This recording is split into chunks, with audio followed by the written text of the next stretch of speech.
Hello and welcome back. A while ago, I made a video explaining the neon lamps in detail. If you have not watched that, I will recommend you go watch it first. I will provide you the link in the I button. Anyways, I bought 10 of those lamps and in this video, we will make a simple artifact out of those lamps. So, let's get started.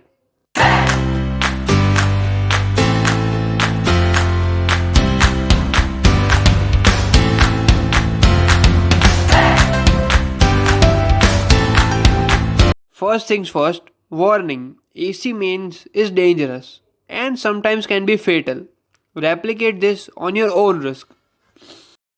Now, back to the topic, I started with creating the base frame of the artifact. So, I took 4 pieces of a sheet, basically a thick sheet of around 11 centimeter in length and 3 centimeter in breadth, and made a square frame out of it.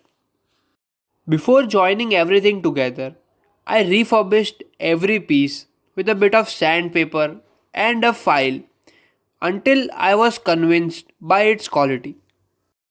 After refurbishing every piece, I started gluing the base plate to the two side plates one by one, dried it for around 10 minutes, and then started fiddling with the upper plate. Now in the upper plate, I will drill 6 pairs of holes for 6 neon lamps at a distance of around 1.8 cm from each other to divide it equally among the upper plate. After some calculations of resistors used in series with the neon lamps which I have talked about in the previous video, I took 6 neon bulbs, added 150 kilo ohm resistor to each of them individually.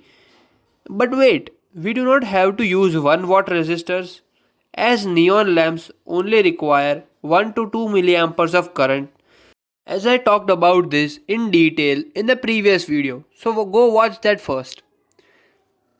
So 1 by 4 watt resistors is the best choice for this kind of device. Adding heat sinking tubes is a mandatory feature for this type of AC devices. But wait, we are heading ahead. First, I soldered 150 kilo ohm resistor after straightening it up to one leg of the neon lamp. Then repeated the same process for other 5 and then added some heat shrinking tubes to each leg for safety from short circuit protection. So all the 6 neon lamps are connected in parallel with each other.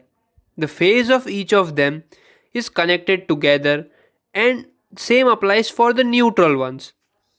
Then took a plug, unscrewed its casing as well as its screw terminals, replaced the shorter wires with the longer ones and tied up the terminal screws and finally the casing screws.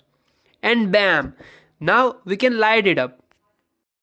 Before gluing the upper plate to the frame, I plugged it in 220 volt main supply and checked if everything was working correctly. And guess what? It did work flawlessly. So I finished the rest of the work and bam, the build was complete. But these neon lamps look perfect in darkness, but a kind of mundane in daytime. So what if we can make a circuitry that turns on the lamp automatically during night time and keeps it off during the daytime? So that's a topic for another video. So still then, stay tuned for more updates and the part 2 of this series. Like, share and subscribe if you like the video and don't forget to hit the bell icon.